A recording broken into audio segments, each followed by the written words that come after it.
Assalamualaikum warahmatullahi wabarakatuh. Bagaimana kabarnya anak-anakku? Semoga kalian sehat selalu dan tetap semangat dalam mengikuti pembelajaran kali ini.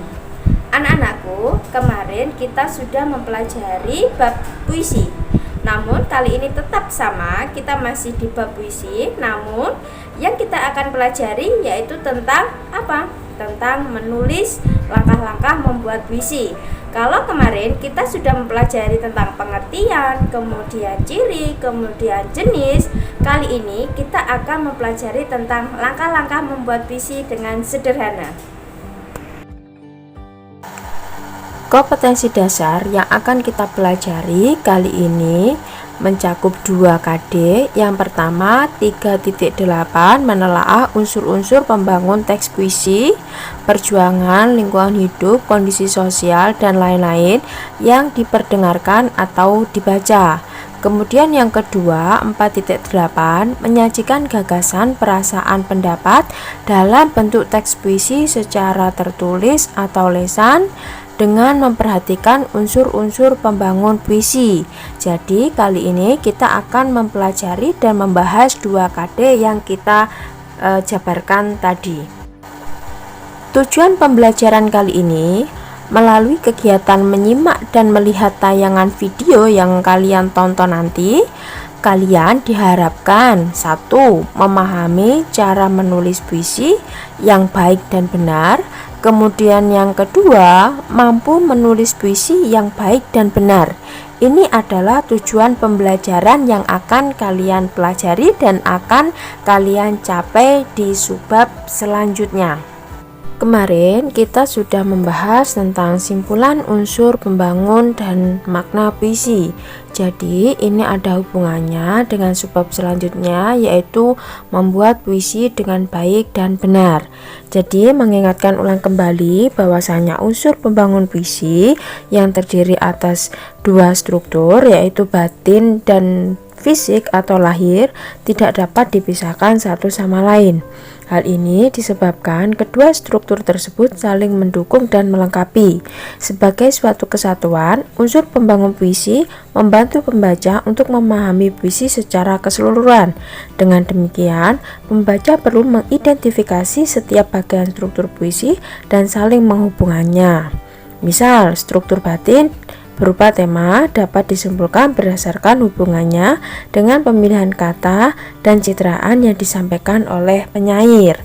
Kalian amati bahwasanya 1. Ada keterkaitan pemilihan diksi dengan makna puisi. Kemudian yang kedua, keterkaitan diksi dengan rima puisi. Yang ketiga, keterkaitan penggunaan kata konkret dengan penggunaan imaji dalam puisi. Kemudian yang terakhir, ini keterkaitan penggunaan majas dengan makna puisi.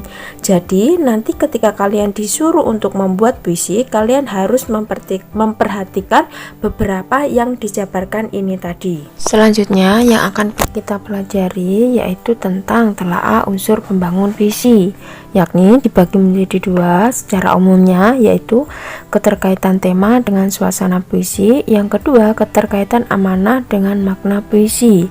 Apa sih penjelasannya? Yang pertama, suasana adalah keadaan jiwa pembaca setelah membaca puisi akibat psikologis yang ditimbulkan puisi terhadap pembaca. Nah ini kaitannya dengan tema apa? Ketika kita suasananya sedih, senang, bahagia, itu akan menentukan sebuah tema yang akan kita buat puisi. Kemudian yang kedua, ini keterkaitan amanah dengan makna puisi. Makna artinya adalah suatu cerita yang disampaikan untuk pembacanya, dan amanat adalah suatu pendapat untuk pembacanya. Kedua, memiliki hubungan. Jika suatu cerita tidak memiliki arti atau pendapat yang disampaikan untuk pembaca, maka cerita itu masih kurang untuk mencapai kesempurnaan. Setelah tadi kita sudah membahas tentang telaah unsur pembangun puisi, maka kita melanjutkan subbab selanjutnya, yaitu tentang penyajian gagasan, perasaan, dan pendapat dalam bentuk puisi. Nah, ini dibagi menjadi 2 yang akan kita bahas dan pelajari. Yang pertama, langkah-langkah penulisan puisi. Kemudian yang kedua, ini pembacaan puisi. Jadi nanti kita diharapkan untuk bisa membuat sebuah karya yang sederhana, yaitu tentang puisi.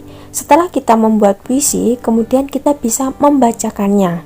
Namun untuk membuat dan membaca ini ada teknik dan langkah-langkah yang harus kita pelajari. Nah, yang pertama, langkah-langkah puisi itu bagaimana sih? Kemudian yang kedua, bagaimana cara membaca yang baik dan benar? Maka kita jabarkan selanjutnya. Selanjutnya yang akan kita pelajari yaitu tentang langkah-langkah kepenulisan puisi. Yang perlu diperhatikan ketika kita membuat puisi, yang pertama adalah tema. Menentukan tema. Tema adalah ide dasar yang mendasari sebuah tulisan termasuk puisi. Tema puisi menjadi inti dari makna atau pesan yang ingin disampaikan penyair dalam puisinya. Kemudian yang kedua, menuliskan yang terlintas dalam pikiran sejelas mungkin sehingga dengan tema yang dipilih. Apa ini penjabarannya? Jadi yang dimaksud di sini adalah inspirasi. Nah, bagaimana cara mencari inspirasi? Kalian bisa mencari inspirasi dari lingkungan sekitar. Mungkin bisa dari pengalaman pribadi, kemudian memejamkan mata, menikmati pemandangan. Nah, dari itu akan muncul sebuah ide untuk pembuatan puisi. Kemudian yang ketiga itu mengembangkan pilihan kata yang sudah dipilih ke dalam larik beraturan. Di sini disebut juga diksi atau pilihan kata merupakan kata kunci dalam cara pembuatan puisi. Puisi yang bagus tentunya terdiri dari pilihan kata yang sederhana. Namun kalian juga bisa menggunakan diksi dengan kata yang jarang didengar dalam dialog sehari-hari. Kemudian menyusun larik puisi menjadi bait dengan memperhatikan rima atau persamaan bunyi. Puisi akan terlihat lebih menarik dengan rima atau sangat berguna untuk pembacaan puisi yang lebih tertata. Pembuatan rima bisa merangsang sisi kreativitas untuk mencari kata-kata lain agar dapat memenuhi lantunan di kata selanjutnya. Setelah itu, mulailah menulis dengan mulai dari penggalan bait. Kemudian, kembangkan tulisan tersebut menjadi larik puisi. Selanjutnya digabung menjadi bait hingga menjadi satu puisi yang utuh dan bermakna. Setelah itu, baru kalian memberikan sebuah.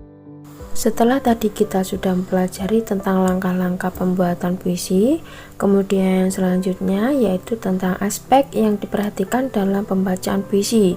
Jadi yang perlu diperhatikan satu itu ekspresi. Ekspresi bisa disebut dengan mimik atau gestur seseorang dalam pembacaan sebuah puisi. Karena dalam membacakan puisi harus memperhatikan penghayatan atau penjiwaan.